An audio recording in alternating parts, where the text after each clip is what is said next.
Fort Collins. Davis sold Carmina the 5-acre property the trailer sat on.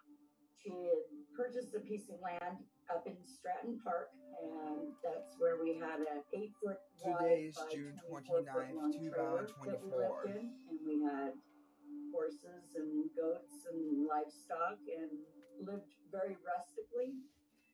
2.5 years after moving onto the land, Nina meets Charles Anderson. He was a very large man and loud man. I remember not liking him right up there. I did at some point warm up to him, but later reverted back to my initial feeling because he'd beaten her up and physically fought with her so many times. They decided to get married on February 12th of 73. By the day of the 21st, she didn't want to be in marriage anymore. She wanted out and regretted ever marrying him. Nina had a funeral to attend that afternoon in LaPorte, a town 6 miles northwest of Fort Collins. LaPorte and Bellevue are both historic Larimer County communities dating back to the 1800s. It was an ordinary day for me. We had to go to school and caught the bus to school early in the morning.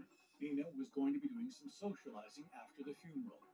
There were later plans to meet up at the bar with some friends. Nina and her friend Barbara Smith go to the Log Cabin Lounge in LaPorte, where they wait for their husbands to join them. Barbara's husband Jerry arrives at around 5:30, and they discuss Nina's upcoming move that Saturday. Jerry's offered to help. Charles had to get a couple of tires replaced on his truck after work. He arrives at the bar just before 6, and they all have several cocktails. They met in the bar. They drank all the time in the bar, sometimes into the night. Once he came around, it was unpredictable if she would be home after I got home from school. Her Jeep is in the parking lot, and they leave it there and go home together in Charles' truck. But on their way home, for some reason, Nina gets out on the side of the road. Possibly an argument, as it was common for them to fight. At this point, they're 1.5 miles past Bellevue and still 4 miles from LaPorte. It's a winter night, it's dark, and getting colder. Charles arrives home in an angry mood. He mutters to himself that he's tired of being pushed around. With the girls pretending to be asleep and staying out of his way, Charles has no issues with opening more alcohol to deal with his frustrations.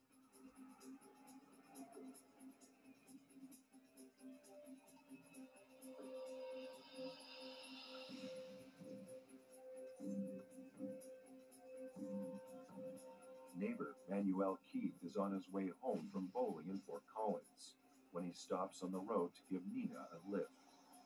She tells him she left her Jeep at the log cabin because it wouldn't start. When Nina gets home with Manuel Keith, they invite him in for a drink. Keith has been visiting for about 40 minutes when the phone rings. Rodney Steele, another Risk Canyon resident, has found Nina's purse on the road and he wants to get it to her. Charles agrees to go and get the purse back. Then Nina tells Keith she was walking on the road because she and Charles were arguing. Fight actually started early in the evening the night before, when Mom didn't want to go to the funeral and didn't want to be the representative for the family, and there was a big argument over that. Charles Anderson's divorce from his previous wife had come through 2 weeks earlier, on January 29th. Mom had told several of her friends that she had regretted marrying him and that she wanted a divorce or annulment or something because she was unhappy in the marriage. And they'd only been married 9 days. It's pretty clear that this marriage was off to a very bad start. They fought all the time. They drank, from varying degrees of arguing to actual physical fighting. Charles returns with Nina's purse. After Keith leaves, things begin to escalate. I remember laying in bed listening to them argue with my colors pulled to my neck. I remember them screaming about what we cost. I remember her saying she wanted out and get out.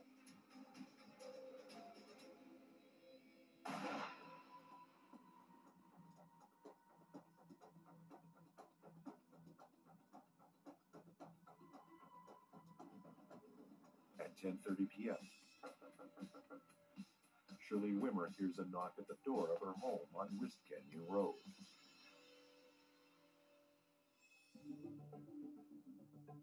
Shirley Wimmer knows Carmina and her daughters, but tonight is the first time she's met Charles. Anderson tells her that he and Nina were looking at the gun at the kitchen table, and as she was handing it to him, it accidentally fired, shooting him in the hand. She asks him about Carmina and the girls. It's then he tells her the gun fired unexpectedly a second time, hitting Carmina in the head, and she's hurt bad. Shirley calls the Fort Collins ambulance service to report a gunshot wound in Wrist Canyon. The Fort Collins ambulance service immediately notifies the Larimer County Sheriff's Department. The Larimer County Sheriff's Office received a report of a shooting situation up Wrist Canyon. Within 20 minutes of receiving the call, an ambulance and the sheriff's office arrive at the Wimmer house. They met with Charles Anderson, and Charles went on to tell them the story about how he had been shot and his wife had also been shot.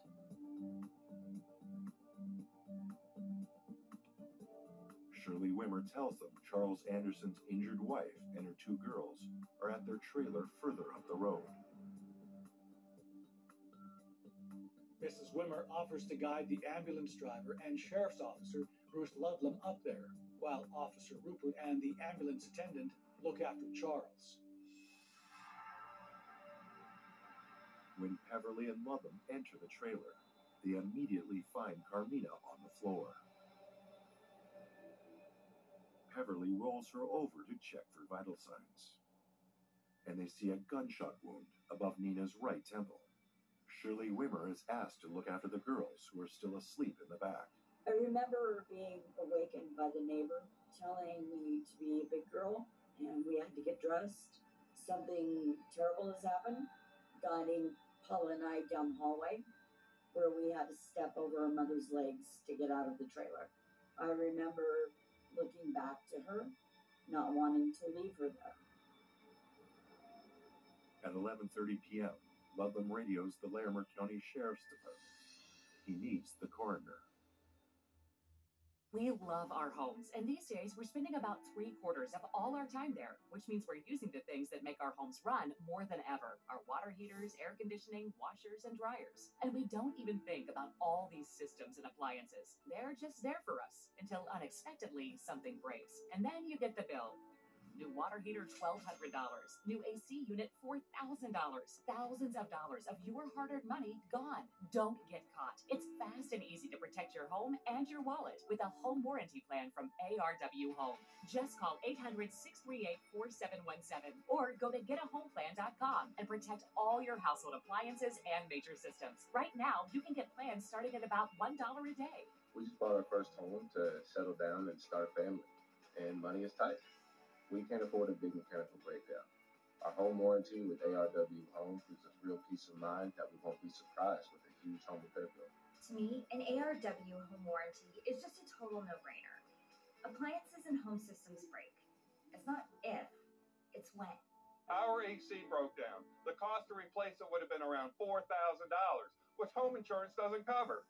We're on a fixed income and could not afford that, but because we had a home warranty plan with ARW Home, we were covered. No problem. Don't wait and get hit with a massive bill. Call 800-638-4717 now or go to getahomeplan.com and get started with ARW Home absolutely risk-free. Protect your heating, AC, kitchen and laundry appliances, plumbing, and more with plans starting at about $1 a day. Plus, call 800-638-4717 or go to getahomeplan.com right now to get 2 months free. Don't wait. Call 800-638-4717. That's 800-638-4717. 800-638-4717. Watch this. It's all 100% real. Witness what happens to this woman's bags under her eyes in an actual time lapse in just minutes. Nothing has been doctored or tampered with. The very real problem will disappear before your eyes and hers with a revolutionary topical formulation that works in just minutes, and the effects will last for hours and hours. Over 1 million people are using this topical topical technique to visually reduce puffiness and bags. It works on sagging jowls, even fine lines and wrinkles on the face and forehead. Introducing Plexiderm. In just minutes, you can restore and beautify your face, even look years younger. And the look will last all day or all evening. Oh my gosh. Wow. I'm just in love with the mirror right now. Jump on board and say yes to this amazing $14.95 Prove It Plexiderm trial. You'll see why our customers describe Plexiderm with 3 words. Amazing, amazing, amazing. Order right now. We'll pay your shipping. Operators are standing by. What happens in Vegas stays. Not anymore. Play Quick Hit Slots. The free-to-play mobile slots game that everyone is playing from coast to coast. Quick Hit Slots gives you all the fun and excitement of authentic Vegas slots. So if you love daily bonuses with endless spins and prizes, Quick Hit Slots and you are a winning combination. Download Quick Hit Slots for free and get a 6 million coin bonus. Make every day a winning day.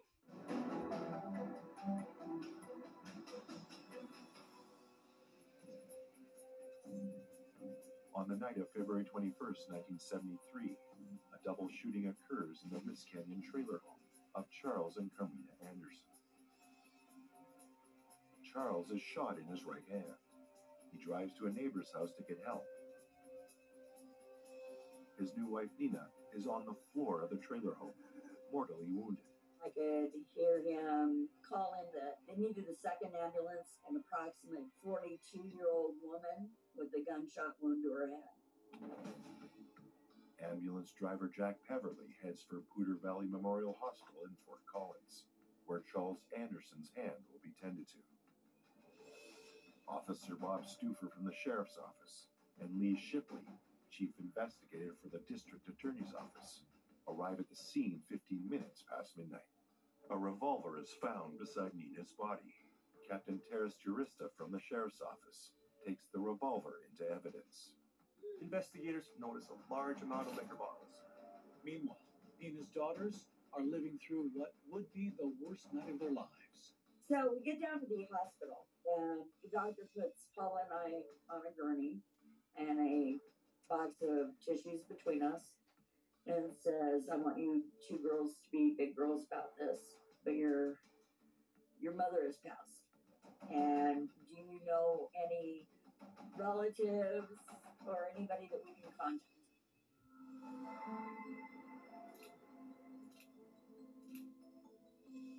Charles Anderson undergoes surgery to have a .22 caliber bullet removed from his right hand. The bullet will be sent to the hospital's pathology department to have the flesh removed from it. Then it will go into evidence. Carmina's body is removed from the crime scene and brought to a funeral home in Fort Collins. The funeral home attendant on duty tells police he thinks the bullet traveled from the entry point through Nina's skull to somewhere below her left ear, but did not exit the body. He also shows them powder burns at the site of the entry wound. This should immediately raise suspicions for the officers. Dan Joseph from the coroner's office requested a blood alcohol sample be taken from Nina's body. At the same time, Charles Anderson's blood alcohol level is tested at the hospital. His blood alcohol level is 0.079%. Carmina's is higher at 0.145%. Robert Seaman, a young investigator in the Sheriff's Department, is assigned to the case. The Anderson case happens to be Seaman's first murder investigation.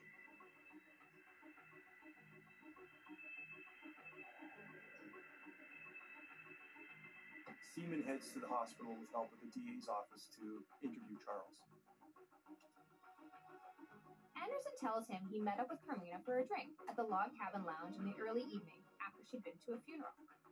He tells investigators that on the drive home, she realizes she doesn't have her purse with her, so he takes her back to get it, but she decides to stay for another drink. After Keith drives her home and he leaves between 9 and 9:15, Anderson explains he went outside to check whether the cows had enough water, and when he comes back inside, Carmina points a gun at him. The gun goes off, striking him in his right hand. But the gun's discharge is so startling, it causes Nina to throw it up in the air. She catches it backward with her left hand, accidentally shooting herself in the head. She was proficient with firearms. She would never treat a gun in that kind of a disrespectful way. She certainly wouldn't have been startled by one. Anderson adds that he attempted to get the gun before it fired the second time, but he was too late. Now, this is a very different story from when he told Shirley Wimmer the night before, when he said they'd been looking at a gun together amicably at the kitchen table when it went off accidentally. The common denominator in all of these versions is that Carmina's death is accidental and her fault. Anderson tells investigators it's a .22 caliber double-action revolver that Carmina kept in a cabinet near the kitchen table, so it can fire 2 shots in a row without having to be manually recocked. But the gun Terry Arista takes into evidence at the Anderson family trailer home the previous night is a single-action revolver.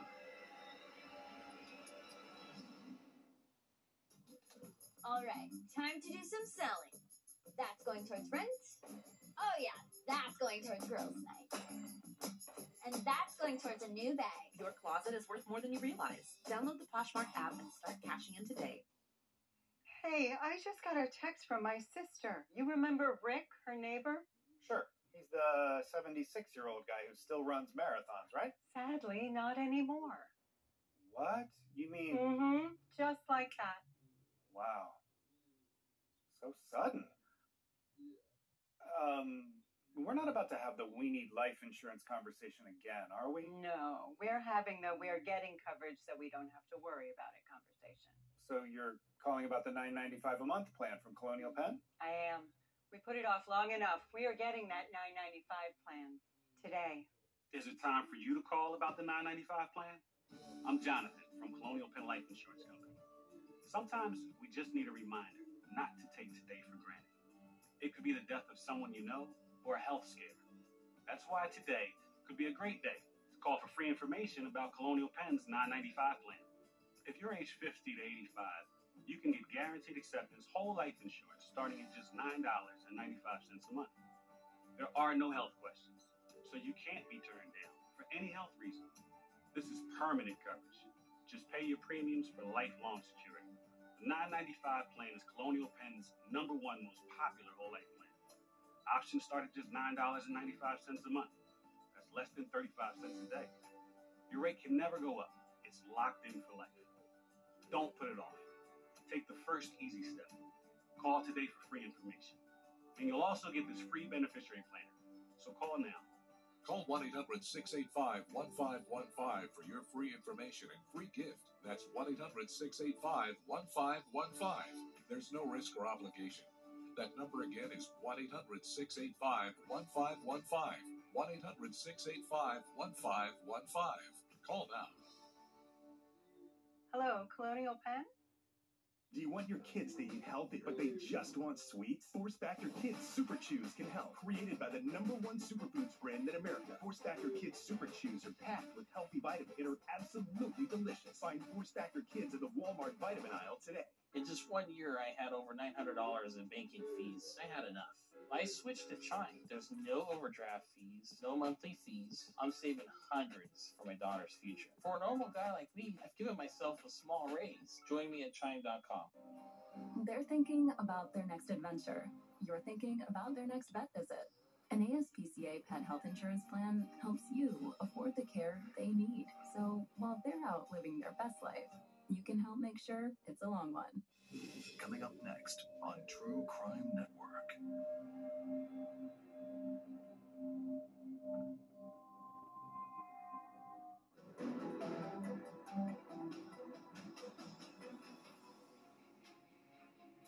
On the night of February 21st, 1973, a gun goes off. Twice. In the small trailer home of Charles and Carmina Anderson in Risk Canyon in Larimer County, Colorado. Carmina's daughters, 10-year-old Lisa and 8-year-old Paula, are later taken past their mother Carmina, who lies dead on the floor. Charles is treated for a gunshot wound to the head and recounts to investigators his version of the events that led to his wife's death. but there's obvious discrepancies.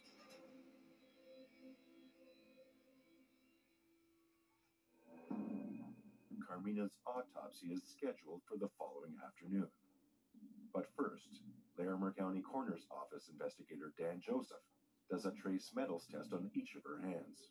They're looking for evidence of whether she had handled the gun prior to her death, and the results of the trace metals test will prove to be negative and inconclusive.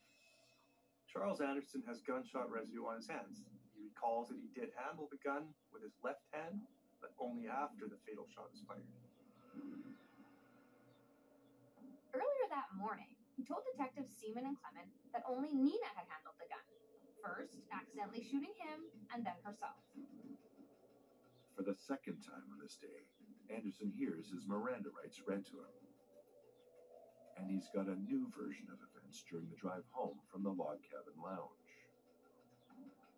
Saying he'd forgotten to mention it in his original statement, Anderson now tells investigators that when they were driving home, Nina told him she wanted to go back to the lounge and stay a little bit. He did not want to go. So he stopped to let her out of the truck and told her to walk back there herself. But he tells investigators he wasn't angry with her. So in this version, they didn't go back to the lounge together to get her purse. Anderson says her purse must have either fallen on the road or she dropped it. It's as if he's realized since his first interview that morning that other people might be questioned, and that he'd better get his story in line with theirs. The investigator asks Anderson to go over the story of the shooting one more time. This time he says that as Nina threw the gun up in the air, she rose up out of the chair she was sitting on. And now he's incorporated a chair into the story. When she caught the gun, he lunged for it, grabbing it with his left hand, before she fell to the floor, but after it already discharged, shooting her in the head. This is his explanation of how he came to have his left hand on the gun. Then he adds that the barrel of the gun was 8 to 12 inches away from her head when the fatal shot was fired. Siemens asks Anderson, doesn't it seem a little far-fetched to you? In his reply, it don't seem far-fetched to me. I can just picture it in my mind. The acting county coroner finds a powder burn about 3/4 of a millimeter in diameter around the site of the wound. A powder burn is caused by the exposure to the combustion gases, which are expelled from the muzzle when the gun is fired. This unique burn proves that the bullet that killed Nina Anderson was fired from a gun at very close range. At Consumer Cellular, we pride ourselves on getting you the exact same nationwide coverage as the leading carriers for up to half the cost. But don't worry, we've got a lot more than that going for us. Woo! Like this beautiful store in Arizona, for example. It's the perfect place for me to tell you a little bit more about our phones and how they can become your phones. You name it, we probably got it. We have the top smartphones from all the major companies. If it's state-of-the-art cameras you want with space-age metal housing, we got them. If you want a smartphone with lots of bells and whistles but won't break the bank, we've got that too. We even have flip phones like the Iris Flip. If you're someone that doesn't need all that mumbo-jumbo and just wants something simple. And now, we even have watches. We do. No matter what device you choose, you'll be happy to know that if your data needs change, No problem. with our Smart Flex feature, you don't have to sweat it. Like say you're on a road trip out west and end up using a bunch of data. We can simply flex you up to the next data tier for as little as $5. Then, when you get home, you can flex right back down with no penalty. So you only pay for what you actually need. With Consumer Cellular, you get the exact same nationwide coverage as the leading carriers for up to half the cost. I know what you're thinking. What if I don't have one of these amazing stores in my town yet? Can I get these phones sent to me? Yes, you can. Will our award-winning customer service help me switch over or add a line for $15 to make my own family plan? Of course they will. Is it easy? Easy as pie. You see that tower out there? It's a beauty. And there are thousands more like it, working hard for me and you, supplying 5G coverage to this beautiful nation of ours. We know how important coverage is. That's why we offer a risk-free guarantee. If you're not satisfied within 30 days of activation, you can pay nothing. Oh, look. New customers who buy any phone get 2 months of service free when they sign up by July 31st. Call 800-311-5340 or visit consumercellular.com to switch today. She knows what she's talking about. Pick up the phone. 1 second, Grandma. This guy's gonna buy my car. Okay, you need Carvana. Entering plate number. No accidents, right? No. Generating offer. Carvana can pick it up tomorrow. That's an amazing offer. Sell your car the easy way with Carvana. Attention families with loved ones in nursing homes. If someone close to you has endured bed sores, falls fractures, dehydration, or even more severe harm in the past 2 years, you could be eligible for a substantial settlement. Nursing homes face state violations on a daily basis, and you have a limited time frame to take legal action. Time is of the essence, so don't delay. Call us now to speak with one of our knowledgeable representatives about your situation. Your call is completely confidential and comes with no obligations whatsoever. If your loved one has been abused in the hands of a nursing home, call us now to speak with Home Abuse Network today. We're here to help you navigate this challenging situation. Call 800-915-6040. That's 800-915-6040.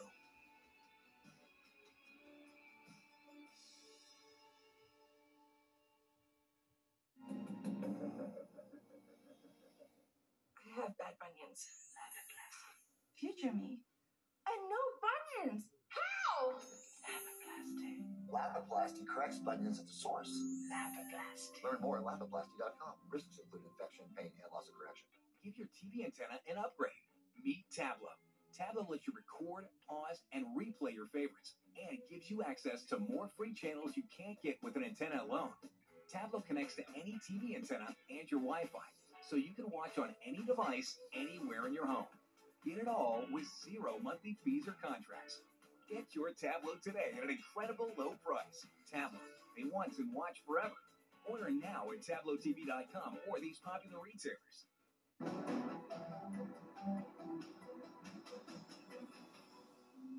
On the night of February 21st, 1973, 42-year-old Carmina Anderson is shot dead in the rural trailer home she shares with her husband, Charles Anderson, in Larimer County, Colorado. Charles sustains a gunshot wound to his right hand. There are no witnesses. Charles Anderson tells investigators an ever-changing story about what happened that night. The next afternoon, Nina's daughters, Paula and Lisa, are brought to the sheriff's office for an interview. Lisa tells Detective Bob Seaman a loud argument between Charles and her mother began after neighbor Manuel Keith left their home. They take the fight outside, and shortly after that, she falls asleep. Seaman pays Anderson a third visit at the hospital. He's again advised of his rights, but this time he tells officers he doesn't want to make any further statements without an attorney present. When Anderson is asked to sign a release form for his medical records, he says not without his attorney's permission. This is the first time he's indicated he wants a lawyer present. At that point, Bob Seaman informs Anderson he's under arrest for investigation of homicide. He's transported to the Larimer County Sheriff's Department and incarcerated. Rodney Steele, who found Nina's purse on the road, has agreed to come in and answer a few questions from Bob Seaman. Seaman learns 2 very interesting things. Steele remembers exactly where he found the purse because there were distinct black skid marks on the pavement leading up to it. He looks inside the purse and finds Nina's ID. That's how he knows who to call. This is a mile and a half west of Bellevue, exactly where Manuel Keith said he'd spotted Nina walking on the road. When Steele meets up with Anderson, Charles tells him Nina lost her purse while delivering milk. It's a rather imaginative explanation by Anderson for Nina's purse being lost on the road. The district attorney's office orders a second autopsy to be conducted on Nina's head wound. Dr. George O'Gora from the coroner's office at Denver General Hospital dissects Nina's brain. He finds indications of a complicated trajectory of the bullet through Nina's skull, and he concludes the bullet entered her head at an angle of approximately 45 degrees, a greater angle than was originally thought. This angle could result from a tall person standing above a shorter person or a seated person and firing down at them. Charles Anderson is 6'1". Carmina Anderson is 5'3". O'Gora thinks Nina's heart may have continued to beat for a short time after she was shot. He estimates the time of death as 10:30 p.m. And he's made an important discovery. There's a powder tattoo on the skull. In a contact wound, there is powder pushed into the soft tissue of the scalp by the blast, leaving a tattoo just below the surface membrane which covers the skull. The coroner's report, signed by both pathologists, reads, gunshot wound of head, incompatible with life, as the cause of death.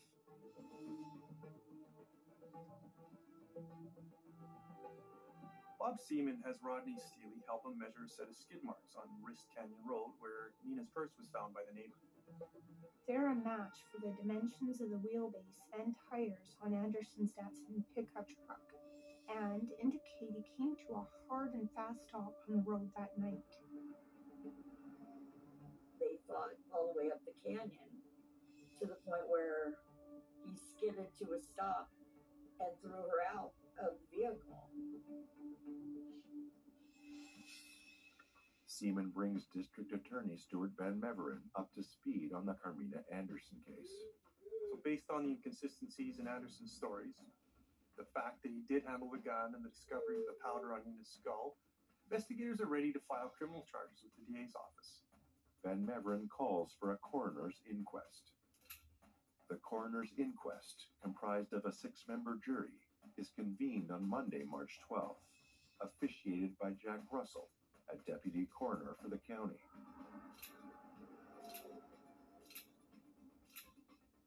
Furniture is placed in the courtroom to represent more or less the layout inside the Anderson trailer. Charles Anderson gives his latest account of what happened the night of the shooting. And it works. The jury rules Nina's death is accidental. I was told that everybody who left the inquest knew it was wrong and knew something had happened. The version Anderson gave that day was apparently different from any version he told before. And unfortunately, the transcript of the proceedings had been lost. Charles Anderson is released and walks away a free man. 6 weeks later, the case is closed. But is it over? Watch this. Witness what happens to this woman's bags under her eyes in an actual time lapse in just minutes. The problem will disappear before your eyes with a revolutionary topical formulation that works in just minutes, and the effects will last for hours. Over 1 million people are using this topical technique to visually reduce puffiness and bags, even fine lines and wrinkles on the face and forehead. Introducing Plexiderm. Jump on board and say yes to this amazing $14.95 Plexiderm trial. Order right now. We'll pay your shipping. Poshmark is the perfect side hustle. It got me through school, a new job, and getting into my first apartment. There's so much I can sell. Bags, accessories, home decor, and it's so easy to sell on Poshmark. You can do it in a minute. I love it. Your towels fail to dry quickly, resulting in a buildup of bacteria. Stain Cloud has 2 unique sides to its towel.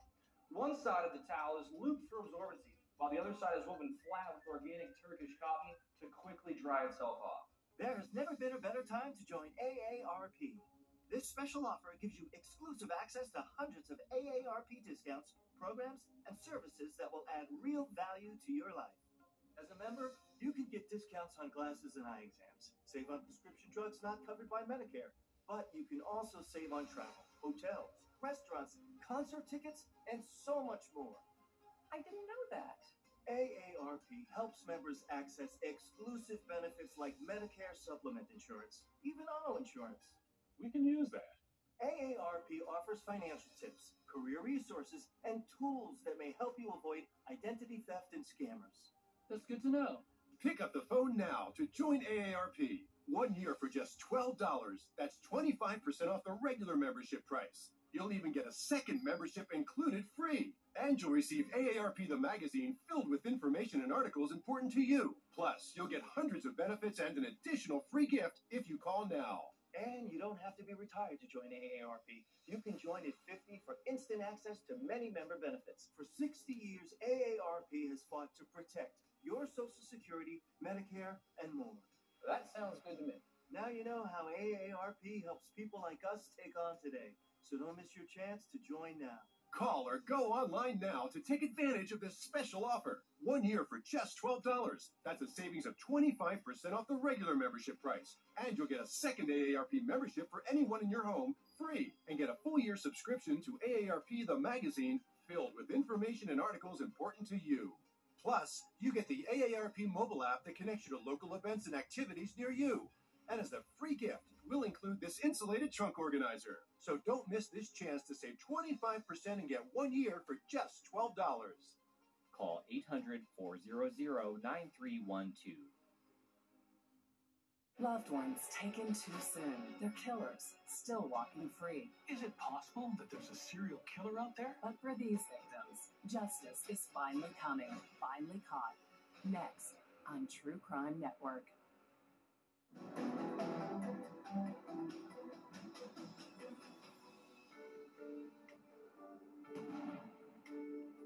On March 12, 1973, the 6-member jury at a coroner's inquest rules Carmina Anderson's shooting death is accidental.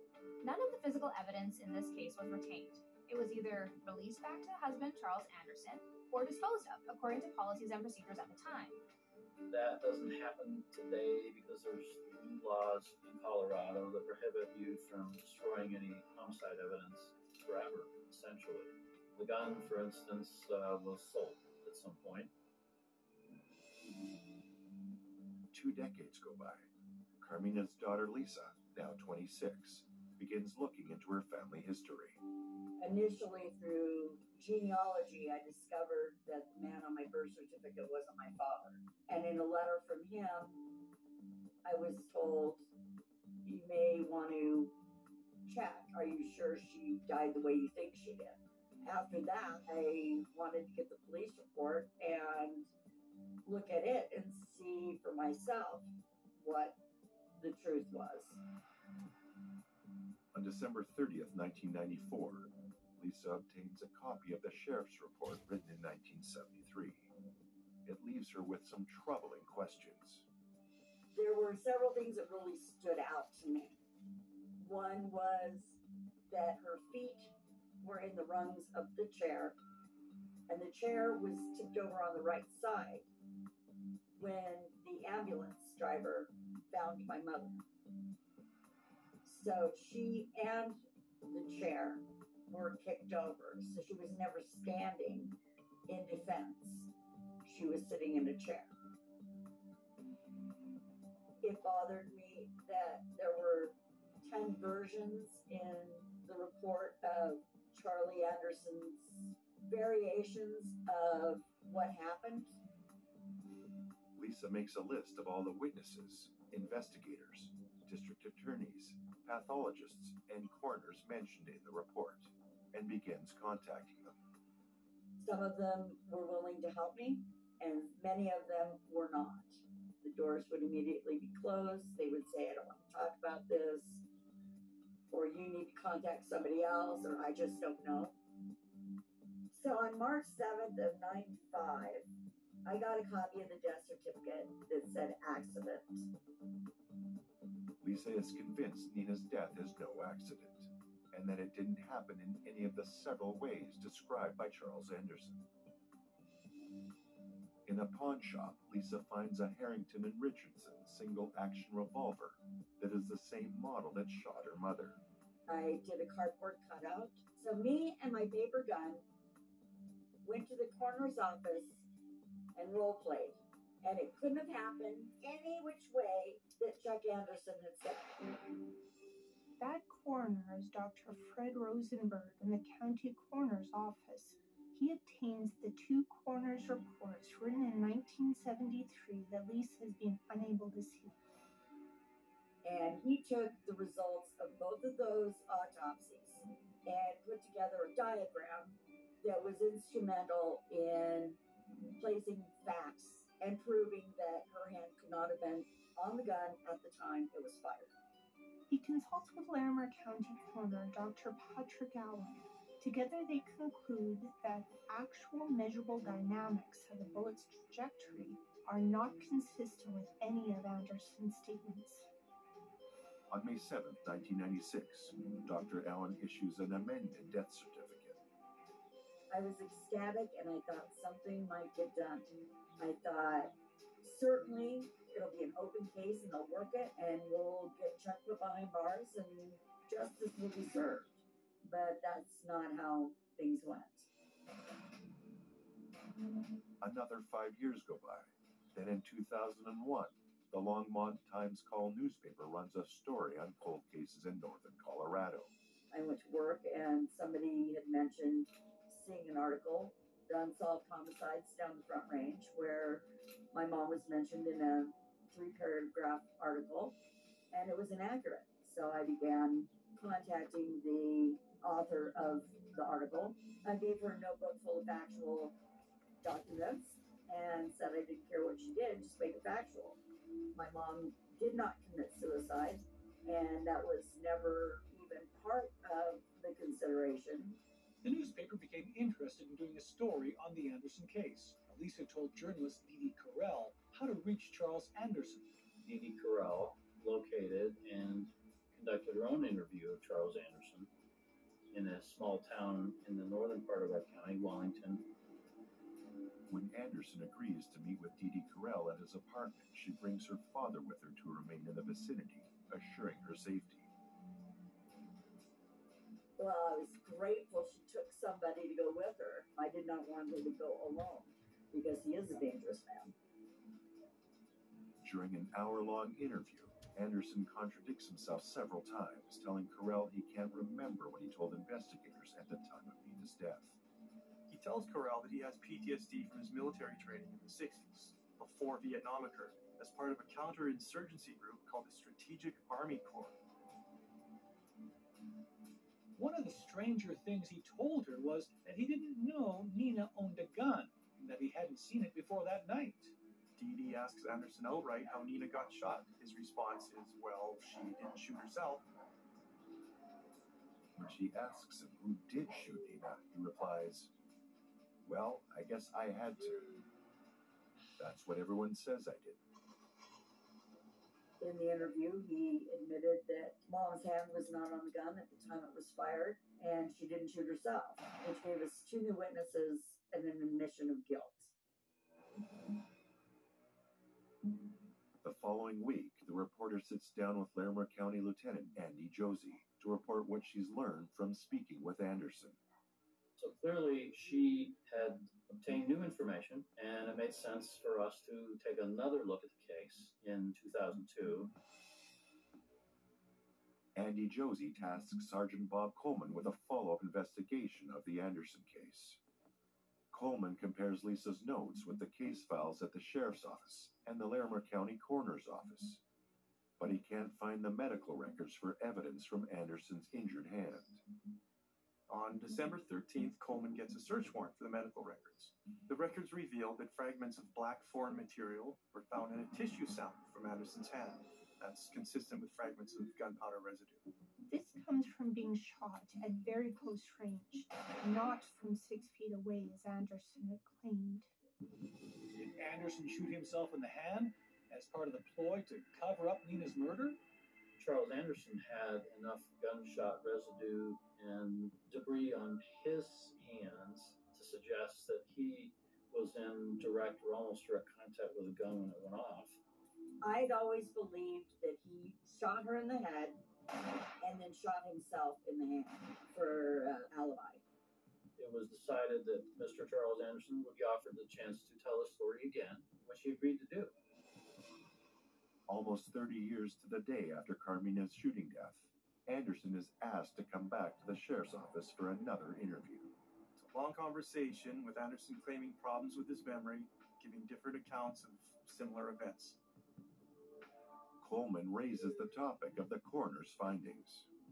He's told there's scientific proof that Carmina's head wound could not have happened the way he said it did. At the end of a 5-hour conversation, Anderson tells Coleman he struggled with Nina for control of the gun as she sat in a chair by the table. And he described that Carmina did, in fact, shoot him in the hand with a .22 caliber revolver that she had in her possession in their small home, and that once he had been shot in the hand, he had taken the gun away from her and and decided to shoot and kill her. It's taken 3 long decades and 1 determined daughter. Now, finally, the police have a confession. It is amazing. It is a bioactive whole food. It has all the essential nutrients you need for your skin, your gut, energy, focus, mood, performance, your hair. First thing I noticed was the energy and recovery that it had after workout. If you want to try it, try armor.com. Hey, I just got a text from my sister. You remember Rick, her neighbor? Sure. He's the 76-year-old guy who still runs marathons, right? Sadly, not anymore. What? You mean... Mm-hmm. Just like that. Wow.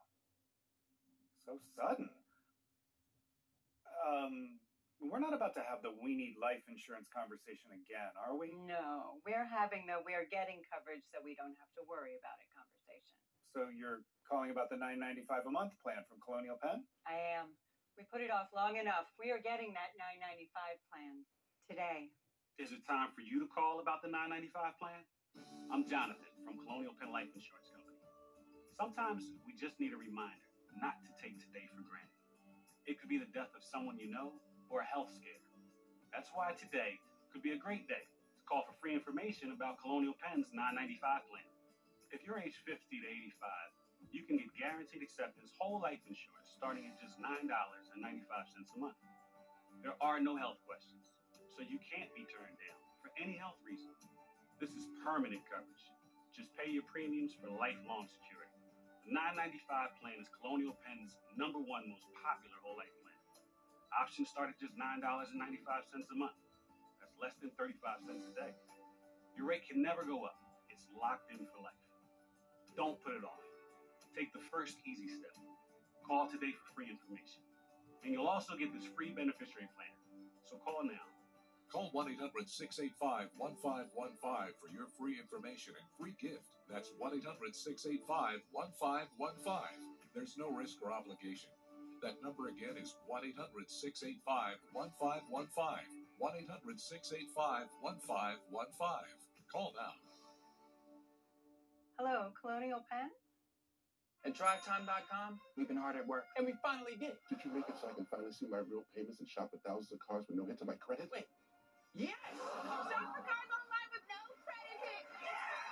Go to drivetime.com and get approved with no credit hit. What happens in Vegas stays. Not anymore. Play Quick Hit Slots. The free-to-play mobile slots game that everyone is playing from coast to coast. Quick Hit Slots gives you all the fun and excitement of authentic Vegas slots. So if you love daily bonuses with endless spins and prizes, Quick Hit Slots and you are a winning combination. Download Quick Hit Slots for free and get a 6 million coin bonus. Make every day a winning day. Introducing the new Weight Watchers app. I've lost 60 pounds and I can still enjoy all of the foods that I love. Small changes lead to big results. Weight Watchers' new app features can make your weight loss journey easier. So all you gotta do is you. Join Weight Watchers today. Poshmark is the perfect side hustle. There's so much I can sell. Bags, clothes, and even electronics. It's so easy. I can list in 60 seconds or less. I can't imagine a better side hustle. This is Bella.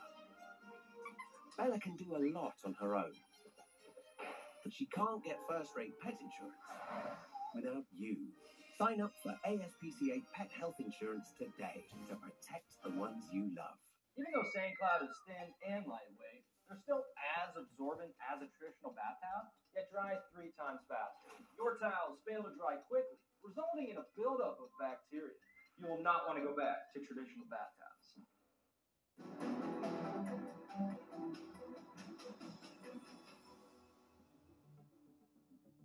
Larimer County investigators have a confession from Charles Anderson that he deliberately shot his new wife Carmina to death 3 decades before. Much time has passed, memories fade, and evidence is lost.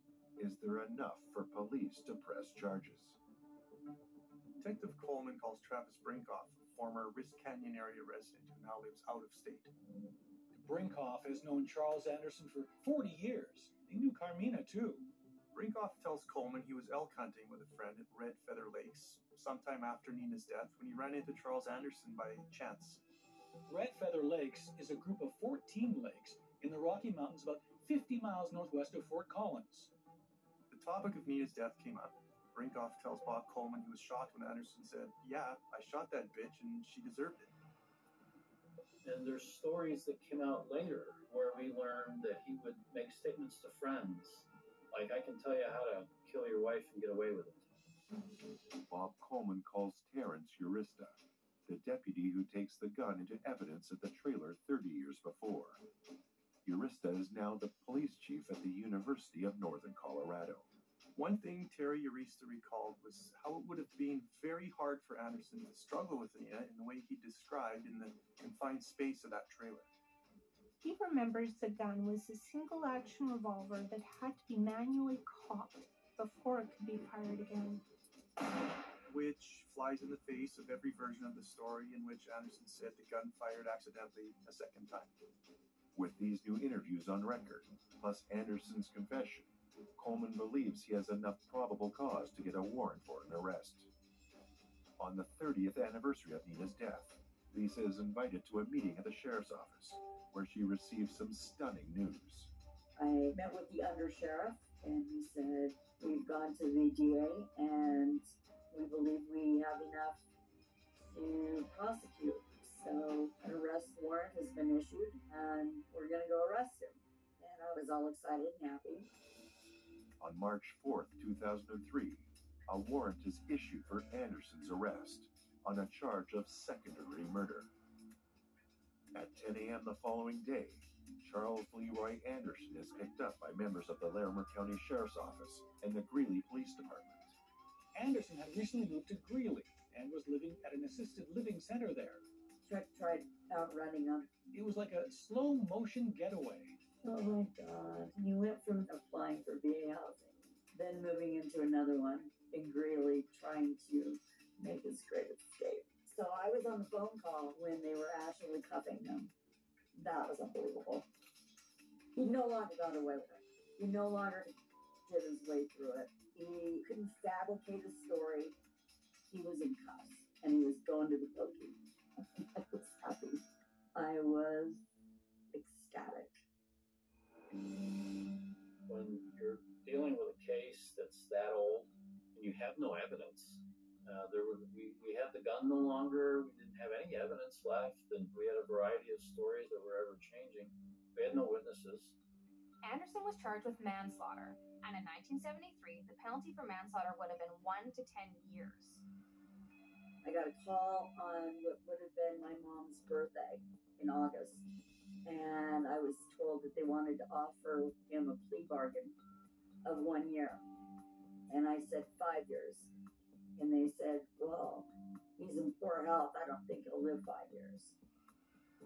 And they also wanted to make it a misdemeanor. And I said, if 1 year is all we can get, I understand. But the reasoning that they told me was because there was no physical evidence. Prosecutors worried that they might lose the case, so they offered Anderson a manslaughter plea. What that means is the case is weak to the point where if you went to trial, it would be very difficult, perhaps, to get a conviction. So in order for the DA's office to secure a quote-unquote conviction, they offered him a plea of 1 year manslaughter. He stood in the court, and he was supposed to say guilty, but he never did. He said nolo contendere, and that's basically no contest. And the judge allowed him to do that, but he did get reprimanded in the court after that. Everybody in this court knows you killed your wife. After his arrest, plea bargain, and release, Charles Anderson serves 8 months, 1 week, and 2 days for murdering his wife.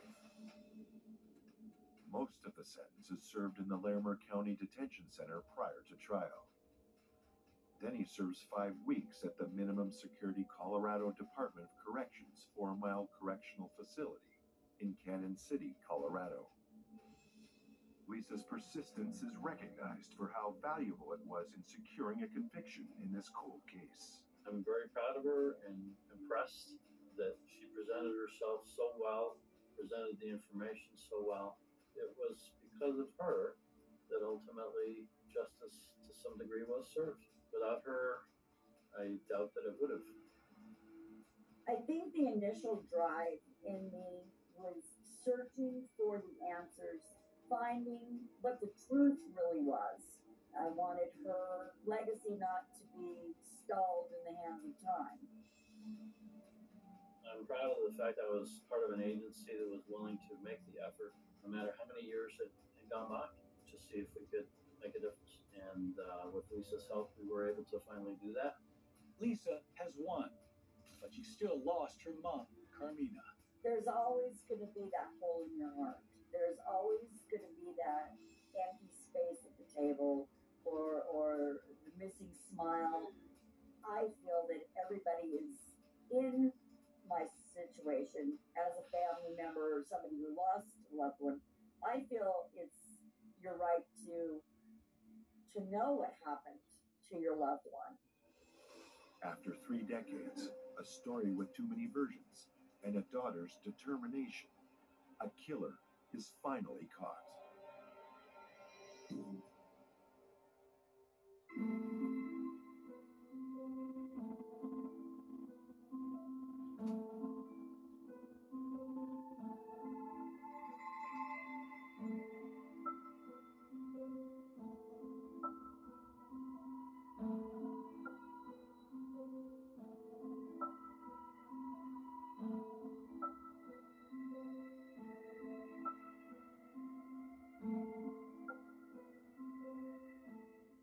Justice is finally coming, finally caught.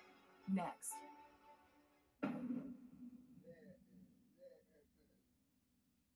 In 1983, a small town in central Maine is shaken by a brutal murder. This small home in a small town was a great place to start their family. Houses tucked away along this narrow road offer quiet and seclusion that can also leave you isolated and vulnerable. People were still used to leaving their doors unlocked. Judith Flagg put up a fight for herself and her baby's life. She had extensive defensive wounds. She's attacked in her home in the middle of the day. Ted Flagg said he discovered his wife laying on their kitchen floor in a pool of blood, and with the baby on top of her. The shoe prints show a walking stride toward the house, but they're running when they leave. And then they were able to develop his footwear impressions, and they were the same pattern as the ones that were left in the snow. This isn't just a matter of proving where he was, it's also a matter of proving what he's capable of doing. He had diaries that had sordid fantasies and thoughts. This would be his third assault on a woman. He was first convicted of kidnapping a 16-year-old girl. Our push then in 2002-2003 was he was coming up for early release. The only way to keep him from getting out again is to finally prove he murdered Judith Flagg. Over 2 decades ago, a known offender is suspected of the savage killing of a young mother. What will it take to have Judith Flagg's murderer finally caught?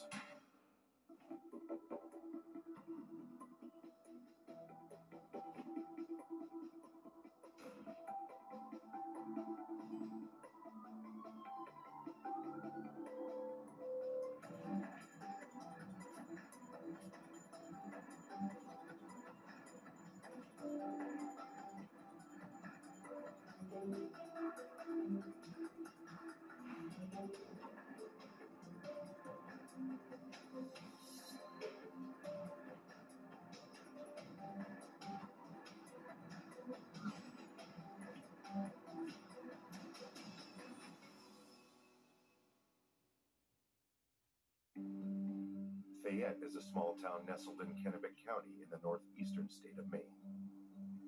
While Fayette's population is just over 1,000, it's also a popular recreational area for boaters and campers, and for hosting festivals and concerts. Fayette's a short distance from Maine's capital of Augusta, but this rural town in central Maine can offer affordable, unhurried living. That's what attracted the Flagg family to a house on Watson Heights Road. A lot of the homes along Watson Heights Road in the 1980s were like the converted farmhouse the Flaggs were drawn to. In 1980, the population of Fayette, Maine is just over 800 people when they lose one of their citizens with the passing of Thomas Mitchell Sr. With his death in 1980, Thomas Mitchell Sr.'s estate is passed on to his widow, who decides to put the farmhouse up for sale. This catches the attention of a young married couple. 22-year-old Ted Flagg and 20-year-old Judith Flagg are still newlyweds when they purchase the wood-heated farmhouse on Watson Heights Road, just outside of Fayette. For a while, this will be their home for them to start their family. But there's another family that still has an interest in this house. Within about a year of the Flaggs having bought their new home, they're contacted by the previous owner's son, Thomas Mitchell Jr. 24-year-old Thomas Mitchell Jr. is unhappy to hear the house he once lived in was left to his stepmother, and that she's since sold it. Mitchell makes a point of getting in touch with the Flaggs. There are personal items of his that were left with the house that he'd like to reclaim. Thomas Mitchell then makes a trip out to the house to find somebody home. He leaves behind a note to the Flaggs, letting them know he wasn't pleased about having made a wasted trip. When Ted and Judith Flagg later discover Mitchell's note, Ted finds the items Thomas wanted and drops them off with the realtor they had bought the home from. But Thomas Mitchell still makes a second trip out to the house to visit the Flaggs. And this time he does find them at home. It's Ted Flagg who answers the door, though Judith is there behind him. Ted tells Thomas the items he was wanting have been dropped off at the realtor Thomas's stepmother had hired. Now, Mitchell isn't pleased about this, but he has no choice but to leave empty-handed. But Thomas Mitchell seems to have gotten back everything he wanted from his late father's house. After his second visit, he stops trying to reach the Flaggs. Ted and Judith Flagg go back to making their new house a home, and in late 1982, Judith gives birth to their son, Chad. By January of 1983, Ted and Judith Flagg are starting their third year in the quiet rural home on Watson Heights Road, just outside of Fayette, Maine. Judith and Ted's son, Chad, is 13 months old by January 6th, while Judith Flagg is just 3 days past celebrating her 23rd birthday. The Flaggs would need to keep the wood-burning furnace stoked in their refurbished farmhouse. Temperatures on January 6th stayed just below freezing, and that morning brought a light falling of fresh snow. Ted Flagg leaves that Thursday morning for his job at the paper mill. He'll be working a 12-hour shift, so he's not expected to be back at home till around 11 o'clock at night. After her husband has left for work, Judy gets a phone call from a man who wants to speak with Ted. Judith tells him that he's already left for work and will be back until later that evening. This man doesn't leave his name, claiming to be a friend of Ted's from back in high school, and that he wants to surprise him. Judith will tell all of this to her sister when she's speaking to her on the phone at about 10:30. It's during this call that Judith puts down the phone after telling her sister that there's someone at the door. Judith returns to let her sister know that it's Ted's high school friend who's arrived at the house, the man who called her earlier that morning. Judith lets her sister know she'll phone her back later. But at about 10:45, Judith is instead phoning her brother-in-law, David, as the man who's arrived at her house unexpectedly is having car trouble, and David's a mechanic. David offers to come over to help, but the man says he would instead find somewhere in nearby Fayette to have his car looked at. So this will be the last time anyone will speak with Judith Flagg. After his attack on Judith Flagg, the perpetrator flees through the front door of her house on Watson Heights Road. It's around noon on January 6th that the mail carrier says she was doing her daily deliveries on Watson Heights Road. As the mail carrier is driving uphill toward the Flagg's house, an oncoming car crested him. Loses control in front of her, sliding on the fresh snowfall on the road. The car swerves into a small ditch, almost back onto the road, and then again almost collides with the postal vehicle as it passes by. Ted Flagg's brother says he came by Ted and Judith's house at around 2 to 3 o'clock to do some repair work on Ted's truck. He sees that Judith's car is also in the driveway. It seems out of the ordinary for Judith not to make an appearance at the window to check who's arrived, but Ted's brother assumed she didn't hear him or she's gone out with family or friends. Judith's brother-in-law said he would spend the next 45 minutes to an hour fixing the truck in the driveway. With the job completed, and after seeing nobody, he leaves. Judith's sister never got a call back from her, so she will try calling Judith back instead. But every time she does, she only gets a busy signal. The next person to enter the Flagg's house would be Ted Flagg when he comes home from his 12-hour shift at 11 o'clock at night. And what he sees will haunt him for the rest of his life.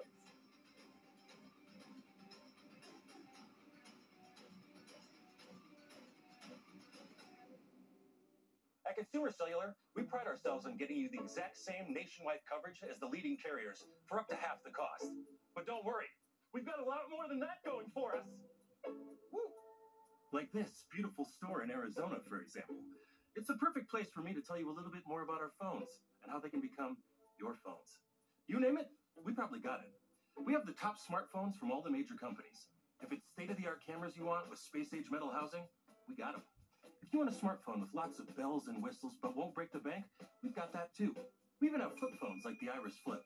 If you're someone that doesn't need all that mumbo-jumbo and just wants something simple. And now, we even have watches. We do. No matter what device you choose, you'll be happy to know that if your data needs change, No problem. with our SmartFlex feature, you don't have to sweat it. Like say you're on a road trip out west and end up using a bunch of data. We can simply flex you up to the next data tier for as little as $5. Then, when you get home, you can flex right back down with no penalty. So you only pay for what you actually need. With Consumer Cellular, you get the exact same nationwide coverage as the leading carriers for up to half the cost. I know what you're thinking. What if I don't have one of these amazing stores in my town yet? Can I get these phones sent to me? Yes, you can. Will our award-winning customer service help me switch over or add a line for $15 to make my own family plan? Of course they will. Is it easy? Easy as pie. You see that tower out there? It's a beauty. And there are thousands more like it, working hard for me and you, supplying 5G coverage to this beautiful nation of ours. We know how important coverage is. That's why we offer a risk-free guarantee. If you're not satisfied within 30 days of activation, you can pay nothing. Oh, look. New customers who buy any phone get 2 months of service free when they sign up by July 31st. Call 800-311-5340 or visit consumercellular.com to switch today. She knows what she's talking about. Pick up the phone. Watch this. It's all 100% real. Witness what happens to this woman's bags under her eyes in an actual time lapse in just minutes. Nothing has been doctored or tampered with. The very real problem will disappear before your eyes and hers with a revolutionary topical formulation that works in just minutes, and the effects will last for hours and hours. Over 1 million people are using this topical technique to visually reduce puffiness and bags. It works on sagging jowls, even fine lines and wrinkles on the face and forehead. Introducing Plexiderm. In just minutes, you can restore and beautify your face, even look years younger. And the look will last all day or all evening. Oh my gosh.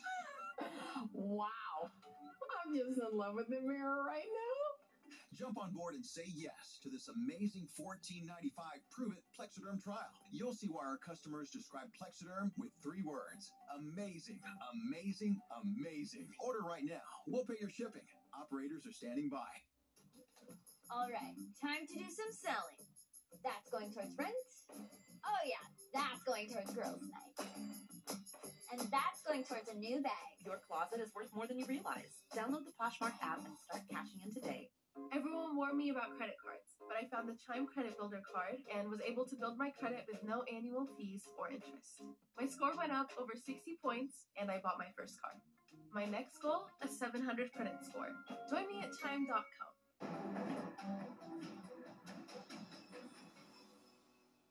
Ted Flagg had left his wife Judith and 13-month-old son Chad at home that morning when he went to his job at the paper mill for a 12-hour shift.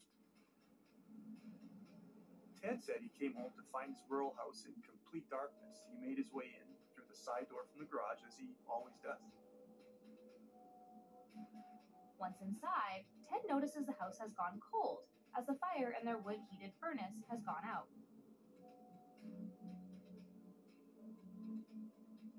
It's not until Ted Flagg reaches the top of the stairs and turns on a light, and he said he saw his wife lying on their kitchen floor. She's in a pool of blood, and their infant son is on top of her. Their son Chad is unharmed. He had been sleeping on his mom, and it looks like he had been crying. Ted wraps his arms around his son and rushes over to check on Judith.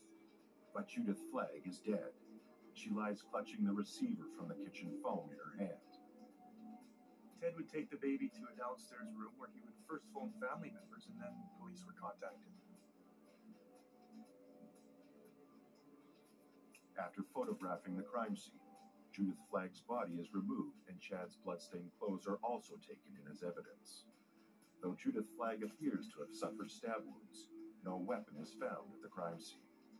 In 1983, Detective Richard Cook is the primary investigator assigned to the Flagg homicide.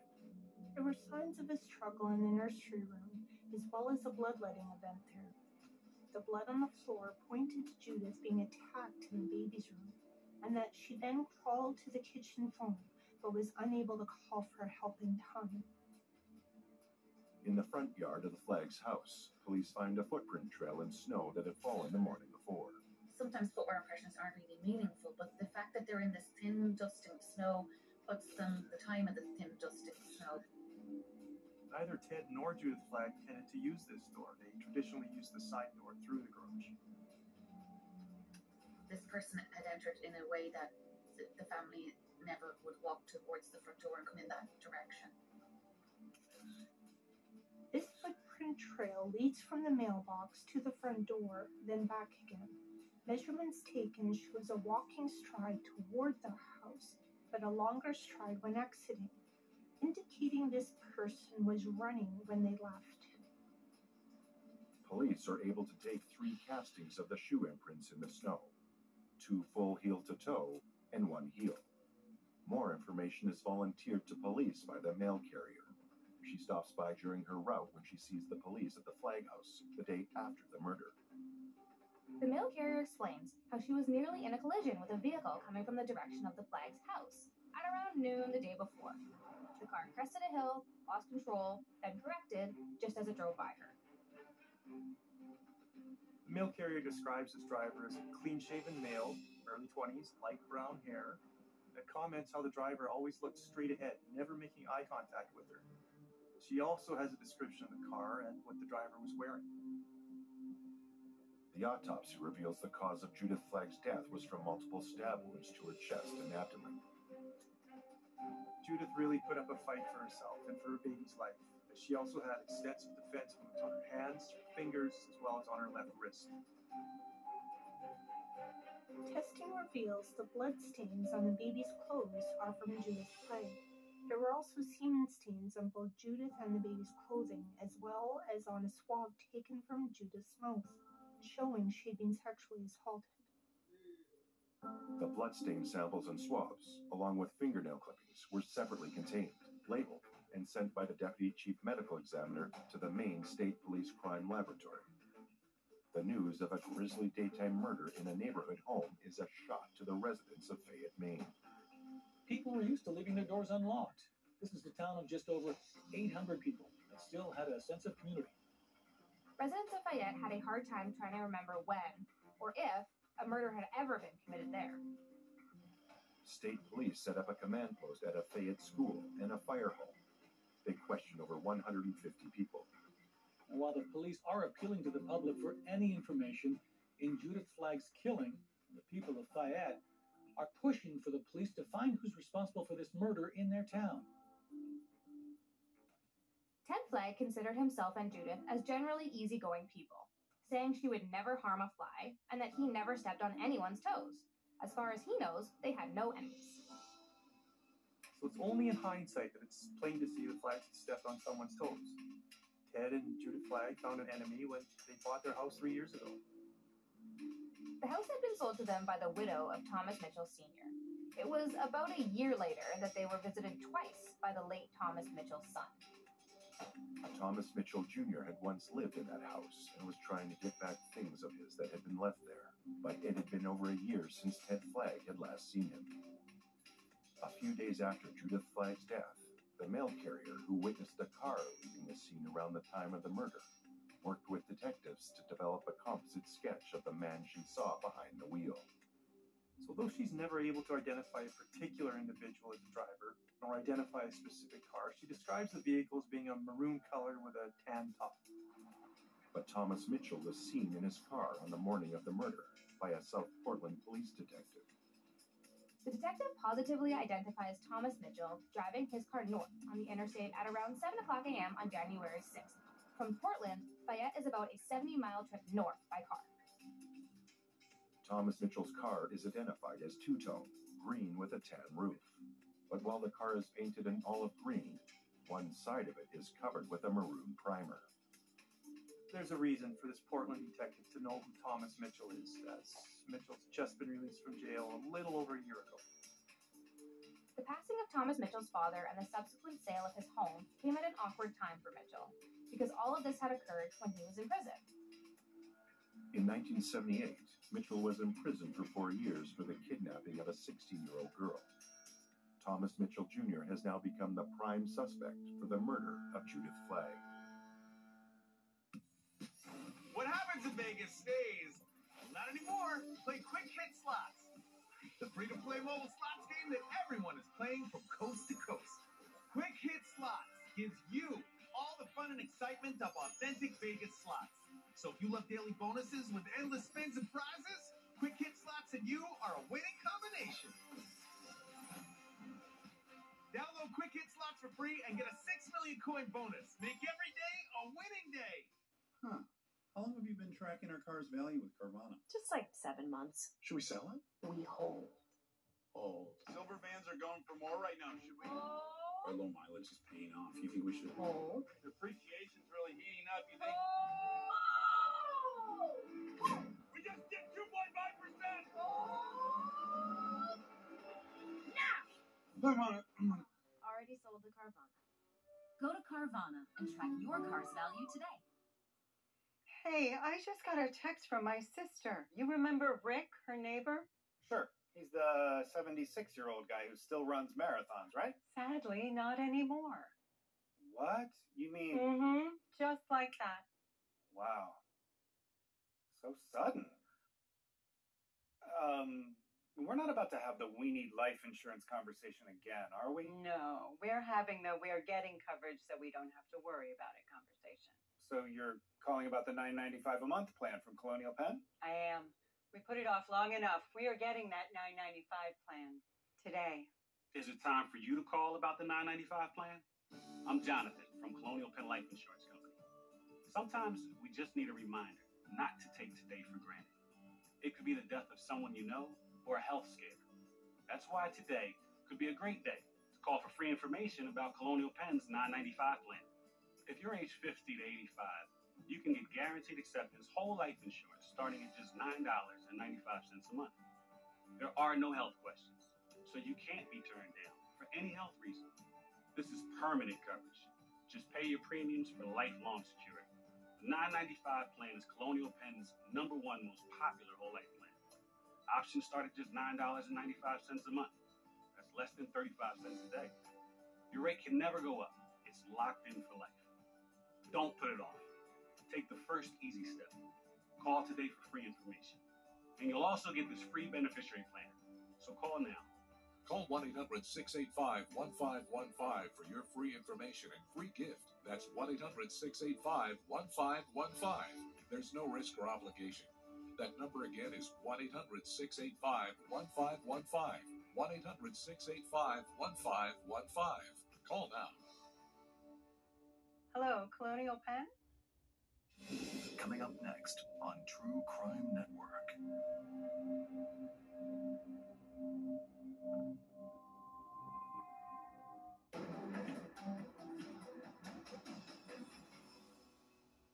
Thomas Mitchell Jr. has become the prime suspect for the murder of Judith Flagg. Just days after her 23rd birthday, the young mother is sexually assaulted, then brutally stabbed to death in the nursery room of her 13-month-old son. She's attacked in her home in the middle of the day and isn't discovered until her husband comes home later that evening. He finds her with their infant son lying asleep on top of her. Police have since learned the home the Flaggs bought 3 years ago had once belonged to Thomas Mitchell's father, and that Mitchell had once lived there himself prior to being incarcerated for 4 years. After his release in 1981, Mitchell had twice come to pay the Flaggs a visit, wanting to reclaim personal items left at the house. On the day of Judith Flagg's murder in 1983, around 7 a.m., Thomas Mitchell is seen heading north on Interstate 295 by South Portland Detective Tom Roche. The town of Fayette is about a 70-mile drive north from Portland. There's no murder weapon left at the scene. Police work to gather other evidence from inside the Flagg's house, particularly from the baby's room and the kitchen. Outside of the house, investigators find the shoe prints left in freshly fallen snow. The shoe print shows someone walking toward Seldom's kitchen door, then, based on the stride, running out the door away from the house. Castings are made of some of these footprints. By the time Thomas Mitchell has been identified as a suspect in 1984, investigators are trying to now verify that Mitchell is still walking around in these same shoes. Police learn that Mitchell is to be making a court appearance, so they set a plan up for him to take a phone call in a separate room there. On the floor of that room, they placed forensic paper that he has to walk across. They were able to develop his footwear impressions. They were the same pattern as the ones that were left in the snow outside of the residence. And they then had enough for a search warrant to search his home, and they were able to seize the shoes. In July of 1984, police obtain a warrant to search Thomas Mitchell's residence. Detective Tom Roche, who had seen Mitchell heading north toward Fayette on the day of the murder, worked together with lead investigator Detective Richard Cook to execute the warrant. Thomas Mitchell is living in South Portland with his mother and his aunt Eleanor Foley. Now, due to Mitchell's previous problems with the police, his aunt claims to have kept a written account of his whereabouts on January 6, 1983, to provide him with an alibi. But Mitchell's aunt Eleanor won't reveal her record of Thomas's activities to Detective Cook. Though apparently Eleanor's account is only based on what Mitchell had told her because she wasn't with him that day. Mitchell's mother isn't aware of this written record herself. But it's a much darker written account investigators discover during their search that has their attention. Thomas Mitchell has been keeping a record of his own disturbing thoughts. He had diaries that had sordid fantasies and thoughts, and he did keep some sort of a daily diary. Some of it would seem to be quite disturbing. It was something that the police had become aware of, that he had some sort of sick fantasies. In spite of suspicions, police don't come away with much hard evidence. While Mitchell's still in possession of the same vehicle police witnessed leaving toward Fayette in 1983, the mail carrier is unable to positively identify the make or model she saw driving away from the Flagg's house. And while the shoes they confiscate from Thomas Mitchell match the size and sole pattern of the imprints, they can't be absolutely linked together. Both the footwear castings and the shoes and evidence match to a size 10 loafer called Streetcar, manufactured by the Laconia Shoe Company in New Hampshire. But it's now a year and a half after the crime, and Mitchell's shoes are heavily worn. While the shoe manufacturer provides police with a brand new sole to compare to, that doesn't help tie Mitchell's shoes to the footprints at the murder scene. Lacking necessary evidence, police in 1984 are unable to arrest Thomas Mitchell for the murder of Judith Flagg. He's their prime suspect, but there isn't enough to be able to charge him. Investigators by that point are certain Thomas Mitchell is getting away with murder. And he must have thought so too, because less than a year later, he strikes again. Only this time, the victim survives, and Mitchell is caught. In June of 1985, Thomas Mitchell is arrested and charged with 2 counts of gross sexual misconduct and the rape and attempted murder of a 17-year-old girl from Standish, Maine, a girl whose parents he had befriended. Tried and convicted on all counts, Mitchell is sentenced to 35 years in prison. The investigation into the 1983 murder of Judith Flagg has now gone cold, but the man suspected of being her killer is going to be put away for 35 years for a similar heinous crime. This doesn't bring much consolation to Judith Flagg's family. or to the detectives who are convinced Thomas Mitchell would strike again if he were ever to be freed. This would become a much more urgent matter years later when police realized Thomas Mitchell might be released considerably earlier than expected. Because the only way they'll keep Mitchell behind bars is to somehow prove he murdered Judith Flagg. We love our homes, and these days we're spending about 3/4 of all our time there, which means we're using the things that make our homes run more than ever. Our water heaters, air conditioning, washers, and dryers. And we don't even think about all these systems and appliances. They're just there for us until unexpectedly something breaks. And then you get the bill.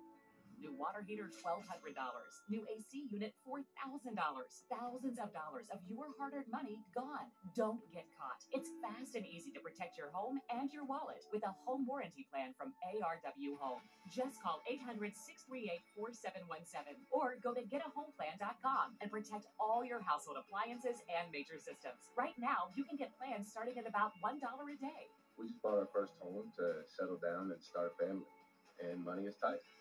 We can't afford a big mechanical breakdown. Our home warranty with ARW Home gives us real peace of mind that we won't be surprised with a huge home repair bill. To me, an ARW home warranty is just a total no-brainer. Appliances and home systems break. It's not if, it's when.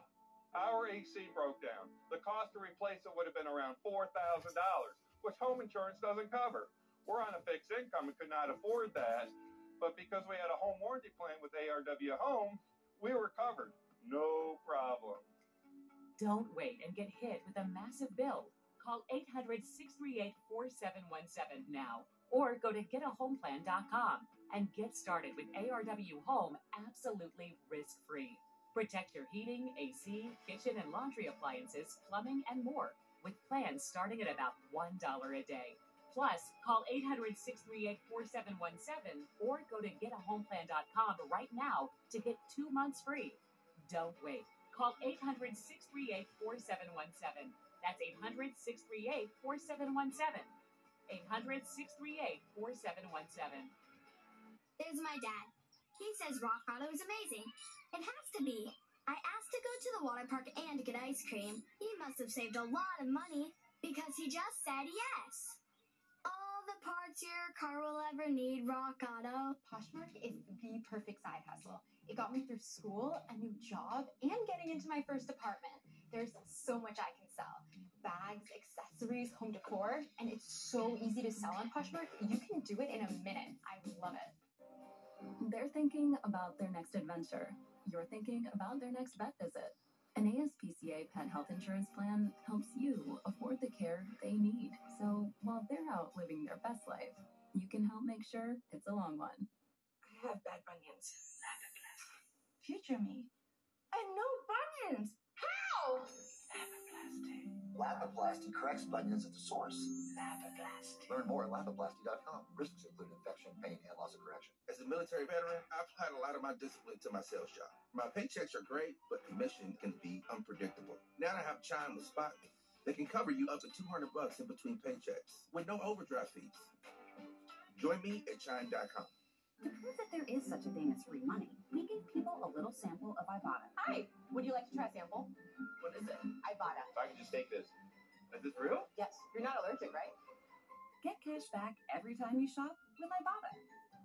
It is amazing. It is a bioactive whole food. It has all the essential nutrients you need for your skin, your gut, energy, focus, mood, performance, your hair. First thing I noticed was the energy and recovery that it had after workout. If you want to try it, try armor.com. Think you know Weight Watchers? Allow us to reintroduce ourselves. Science has evolved, and so have we. New weight care solutions. Tailored support for the whole you. Weight Watchers, the care you deserve from the brand you trust.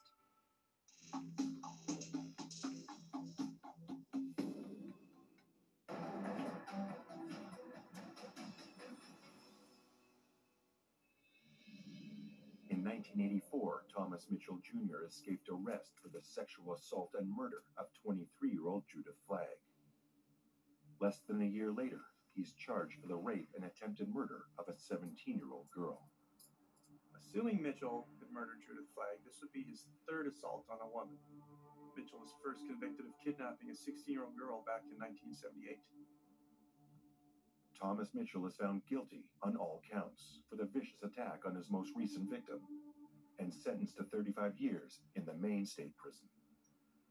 While it is some relief to have Mitchell back behind bars, it's a small consolation for the family of Judith Flagg, or the police investigating her slaying. Detectives looked for new approaches for this case into the 1990s. Maine State Police continue to investigate these unsolved homicides, working cold cases into the regular caseload as time permits. Eventually, Judith Flagg homicide will be assigned to Detective Jason Richards. By the early 2000s, new urgency is given to the Flagg homicide when it appears Thomas Mitchell might only serve 20 of his 35-year sentence before being released. There was a lot of concern about Mitchell being slated for an early release. Our push then in 2002, 2003 was he was coming up for early release or release from that sentence.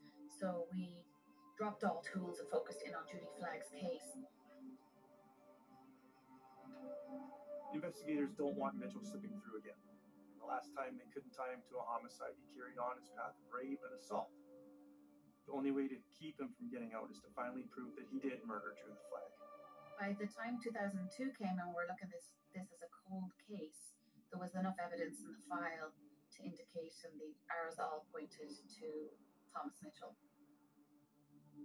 Brandy Caron, a forensic chemist at the Maine State Police Crime Lab, began working on the Flagg case in 2003 by reconstructing the entire evidence file.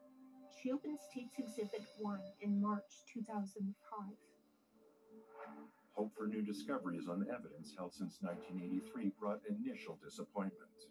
A fingerprint on a glass had never been identified. There were expectations for it to reveal new suspect information. They knew that there was an unsolved fingerprint in the Judy Flagg case. They were never able to identify it, and it was on a milk glass. So that ended up being Ted Flagg's fingerprint as a trooper. Made what we call a erroneous exclusion. It wasn't this magic silver bullet that was going to solve the case. It was just Ted had poured a glass of milk for Chad and didn't remember that evening. Another hurdle for the crime lab to face came in early 2005, when Detective Richards brought in crime scene casts from January 1983 of shoe prints left in the snow. Brandy Caron, the forensic chemist, opened the box of casts and found they'd all been broken. There hadn't been any expert footwear comparisons done with these casts before they were broken. The shoe castings from 1983 were made with a material called prill sulfur, which is very brittle. To compound that, they were very thin, as they were casting impressions made in light snow. Brandy Caron sent the shattered shoe print castings to another expert in the crime lab. Alicia Wilcox, a latent print examiner, is also trained in impression evidence. The note said that there were 3 casts, 2 full heel to toe and 1 heel, and I sat down at the round table with super glue. Piece by piece, I put them back together. Then I mixed up dental stone and put the sulfur casts into the dental stone to preserve them so they wouldn't break any further. Alicia Wilcox didn't see the 1983 photographs of the casts until after her reconstructions. She found them to be visually the same, so began her investigation of the footwear. They were kind of a loafer shoe, straight out of Laconia, New Hampshire. The brand of the shoe was called Streetcar. Back in '84, the troopers had contacted Laconia Shoe Factory, and they'd sent them, I believe, a size 10 sample sole, so brand new sole, not attached to any shoe. So I had these broken up casts. I had Thomas Mitchell shoes that were really worn. I had this brand new sole. What I did notice was the sole that they sent them was made in a different mold, a different size 10 mold than Thomas Mitchell's left shoe. So my conclusion was the shoe prints that made the impressions at the crime scene in 1983 were made in the same mold as Thomas Mitchell's shoes, and that would be subclass characteristics. So it's one step away from looking from what we call randomly acquired characteristics, like nicks and tears and gouges. Those are hard to see in snow, as you can imagine. Ms. Wilcox is able to conclude that the right shoe print was of the same size, sole design, and came from the same manufacturing mold as Thomas Mitchell's shoe. She also identified the left heel casting matched the size and manufacturing mold of Mitchell's left shoe. Judy Flagg's homicide investigation finally began to make progress. But where it could begin to make strides is where the biggest scientific advancements have been made over the last 20 years. We were able to get some initial DNA profiles that matched Thomas Mitchell that hadn't been found before because of the sensitivity of the more modern DNA techniques. During Judith Flagg's autopsy in January of 1983, the medical examiner had found sperm samples from a swab of Judith's mouth, as well as semen stains on her and her infant son's clothing as a result of her sexual assault. And what happened in the early 90s when we started doing DNA first for criminal cases, that they needed a really, really big portion of DNA for testing. So they took large cuttings out of Chad's clothing and sent them to the FBI, but it wasn't enough for getting a profile. Forensic chemist Brandy Caron at the Maine State Police Crime Lab had found test tubes with swabs in her evidence file for Judith Flagg. An examination by Ms. Caron found a combination of mouth and sperm cells on the swab. In March of 2006, she prepared a cell pellet from the oral swab for DNA analyst Kathy McMillan in the forensic biology section of the crime lab. Kathy McMillan worked together with Adelis DNA's specialist lab to perform testing on this swab sample known as YSTR testing. This type of testing can't show who was the specific contributor, only who can be excluded. The results of the test excluded Chad Flagg and therefore his father Ted Flagg, but it could not exclude Thomas Mitchell. Although this type of Y chromosome testing includes Thomas Mitchell, it can also include other males. So while the amount of circumstantial evidence against Mitchell was building, something more specific to him was needed. The homicide investigation would get its magic silver bullet in 2006, thanks to advancements in DNA testing over the last 2 decades. Now, in early 2006, forensic chemist Brandy Caron finds pillboxes in her evidence file for Judith Flagg. The pillboxes contain fingernail clippings taken at the time of Judith's autopsy.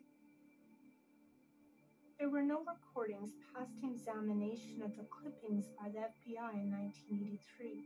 In May 2006, Ms. Caron performed her own testings on the clippings and also submitted swabs for testing by DNA analyst Kathy McMillan. The test revealed DNA not belonging to Judith Flagg on her right hand fingernails. They're an exact match to Thomas Mitchell. Statistically, for this to be a meaningful finding, the random match probability needed to be 300 billion to 1. This random match probability actually estimated to 69 quadrillion to 1. On September 8, 2006, Thomas Mitchell Jr. is indicted for the 1983 murder of Judith Flagg. This is the first ever TV commercial for a beach towel you can buy on the internet. There's never been a beach towel commercial before because they were cheap and ugly.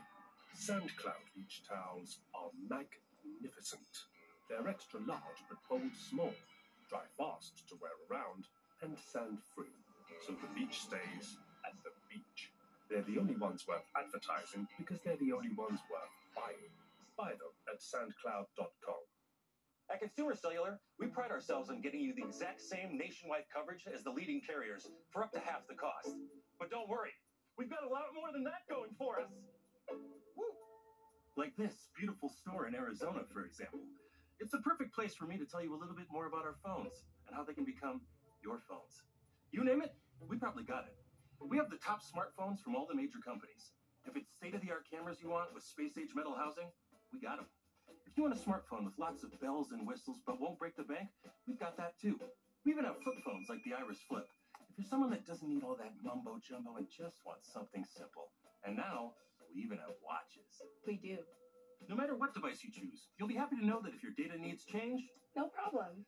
with our Smart Flex feature, you don't have to sweat it. Like say you're on a road trip out west and end up using a bunch of data. We can simply flex you up to the next data tier for as little as $5. Then, when you get home, you can flex right back down with no penalty. So you only pay for what you actually need. With Consumer Cellular, you get the exact same nationwide coverage as the leading carriers for up to half the cost. I know what you're thinking. What if I don't have one of these amazing stores in my town yet?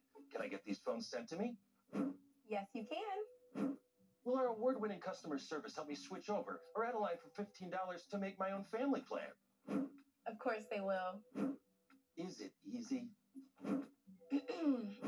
Easy as pie.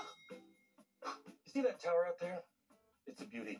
And there are thousands more like it, working hard for me and you, supplying 5G coverage to this beautiful nation of ours. We know how important coverage is. That's why we offer a risk-free guarantee. If you're not satisfied within 30 days of activation, you can pay nothing. Oh, look. New customers who buy any phone get 2 months of service free when they sign up by July 31st. Call 800-311-5340. Or visit consumercellular.com to switch today. She knows what she's talking about. Pick up the phone. Feeling drained and run down? That's because modern diets lack the superfoods our ancestors thrived on. New Primal Origins from Forceback harnesses rich nutrients from colostrum and beef organs to provide superfood nutrition your body craves. Find Primal Origins at Walmart today. At drivetime.com, we know you just want to shop for cars online without impacting your credit. No, don't you dare hit my credit. We won't hit your credit. Oh, you can get approved, see your real terms, and customize your payments. With no hit to your credit. Yay, no credit hit. Shop for cars online with no credit hit at drivetime.com. When big city crimes hit small town America, It was so shocking. detectives try and piece together the clues. In these quaint communities, Heartland Homicide, next on True Crime Network.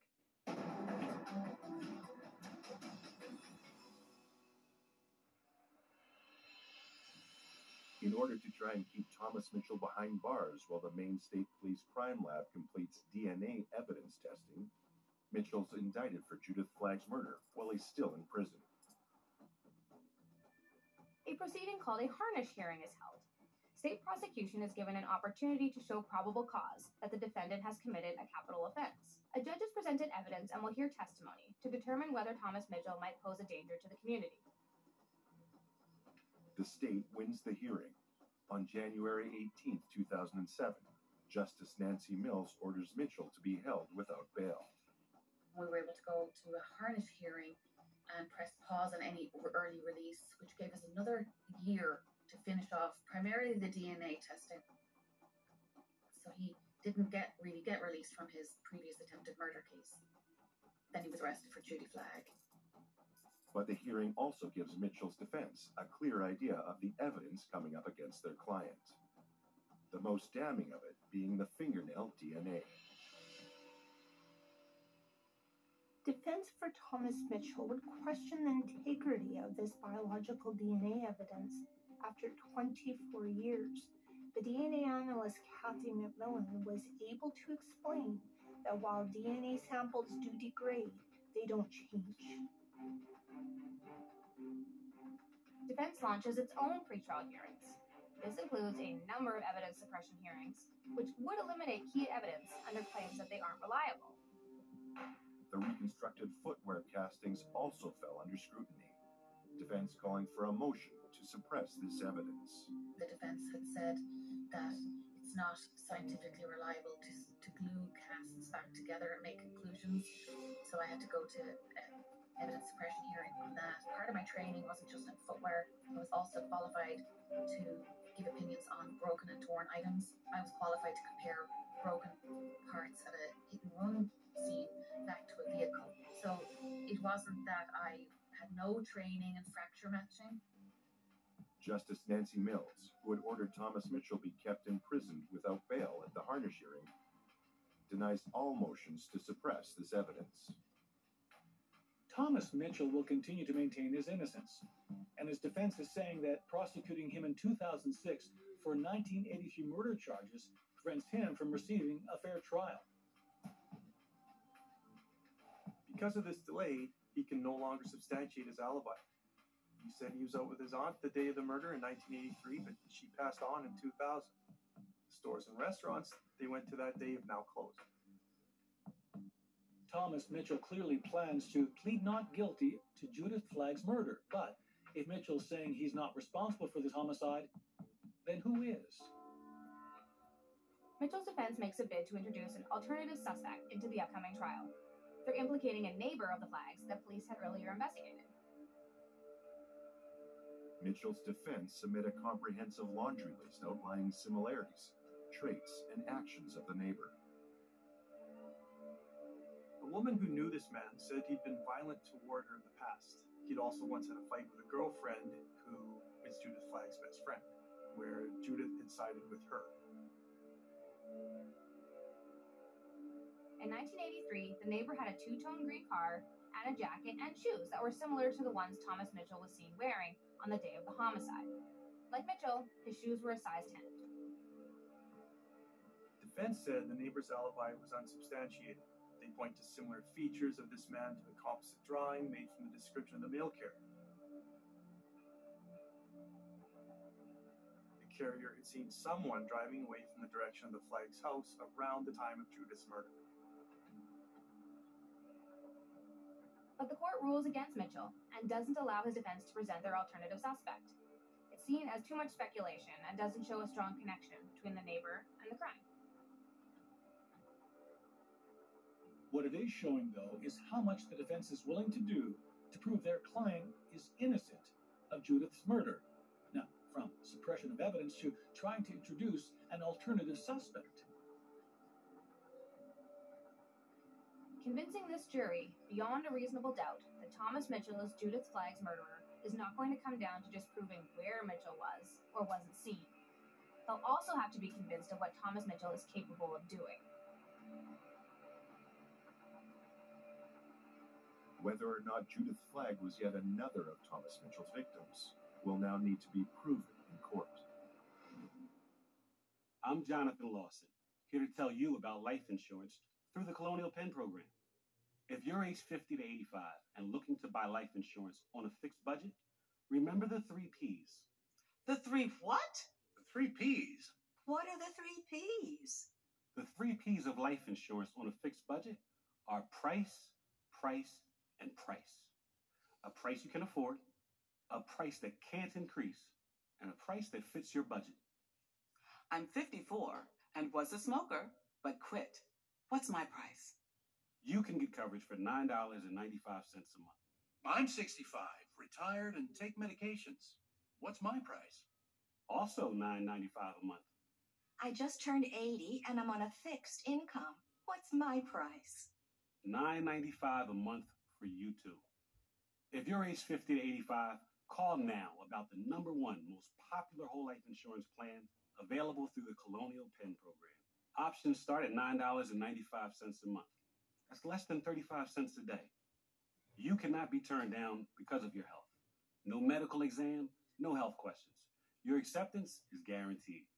And this plan has a guaranteed lifetime rate lock, so your rate can never go up for any reason. Options start at $9.95 a month. Plus, you get a 30-day money-back guarantee. So call now for free information, and you'll also get this free beneficiary planner. Use this valuable guide to record your important information and give helpful direction to your loved ones with your final wishes. And it's yours free, just for calling. So call now for free information. Call 1-800-600-7900 for your free information and your free gift. That's 1-800-600-7900. There's no risk or obligation. 1-800-600-7900. Call now. Watch this. It's all 100% real.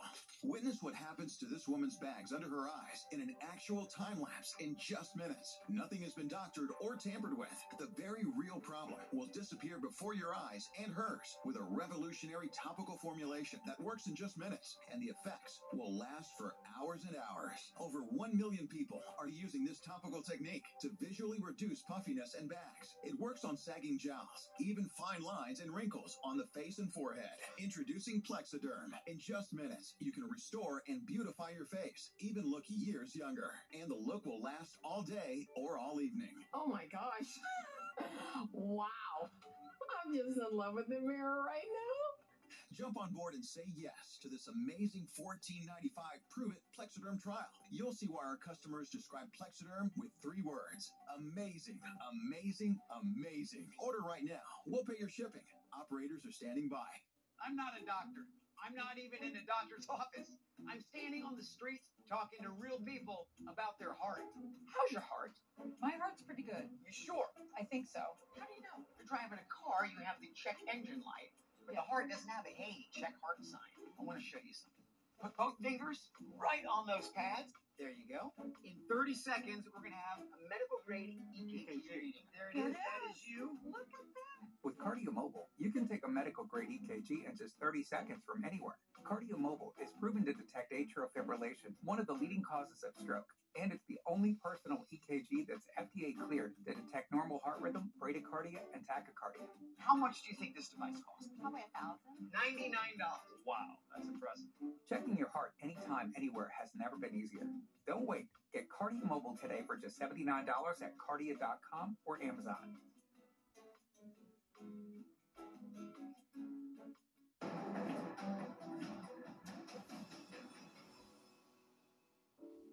Judith was attacked in her own home in the middle of the day. She was sexually assaulted, then stabbed to death in the nursery room of her 13-month-old son. Since 1984, the prime suspect for Judith's murder has been Thomas Mitchell Jr., but police lacked the evidence to put Mitchell at the scene of the crime. After 26 years, in June of 2009, a murder trial is finally to be held for the brutal slaying of Judith Flagg at her home in Fayette, Maine in January of 1983.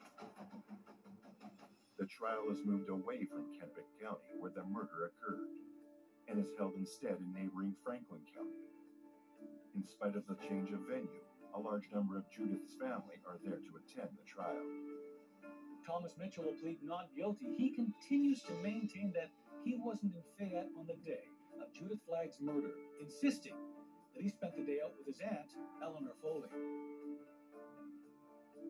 Mitchell's attorneys argued the delay in prosecuting their client for a murder from over 25 years ago, and it prevents him from receiving a fair trial. His aunt, Eleanor Foley, died in December 2000, so she can no longer provide Mitchell with an alibi. Maine State Police had interviewed Thomas Mitchell's aunt twice and got completely conflicting statements. In 1984, Eleanor Foley said she had a handwritten account of Mitchell's activities in Portland on the day of the murder, but said it was based on what Mitchell had told her, as she wasn't with him.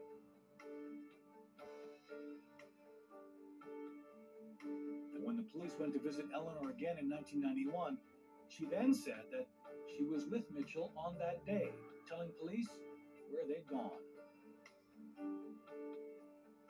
She never showed police her written account in 1984, and when asked again in 1991 to produce her notes, she said the defense counsel had asked her to dispose of them, along with some other items.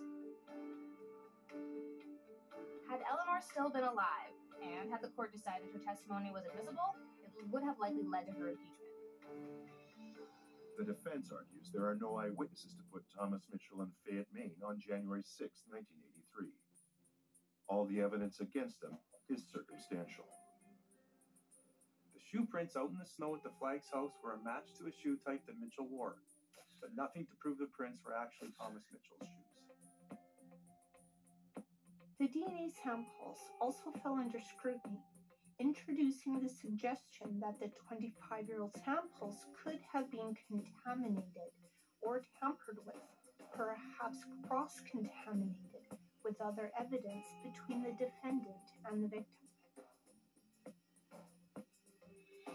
And while the DNA YSTR testing done on the sperm sample taken from Judith's swab could not exclude Thomas Mitchell, it wasn't exclusive to him. The decades-old DNA retrieved from the nails of Judith Flagg's right hand was Thomas Mitchell's, and his alone, by an extremely high ratio.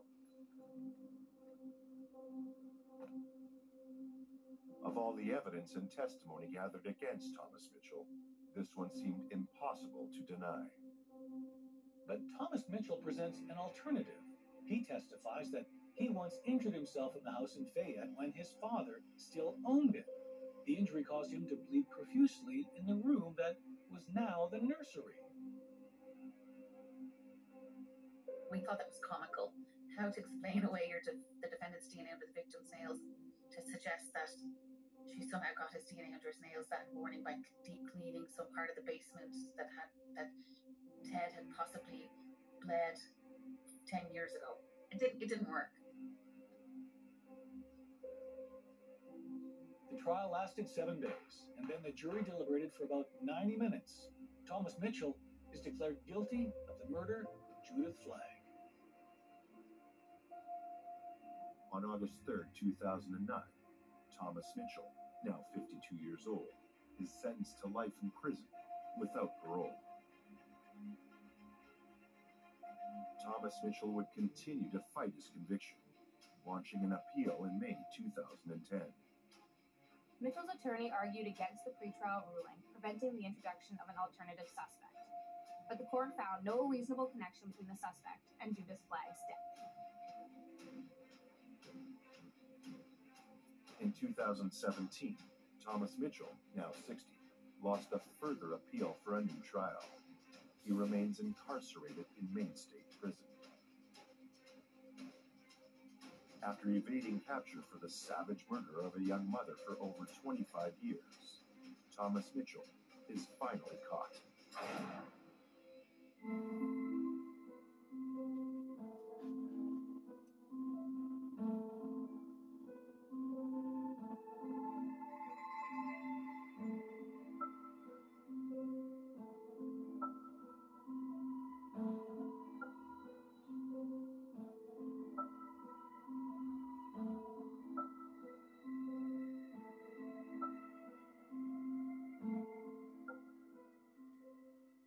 Big city crimes hit small town America.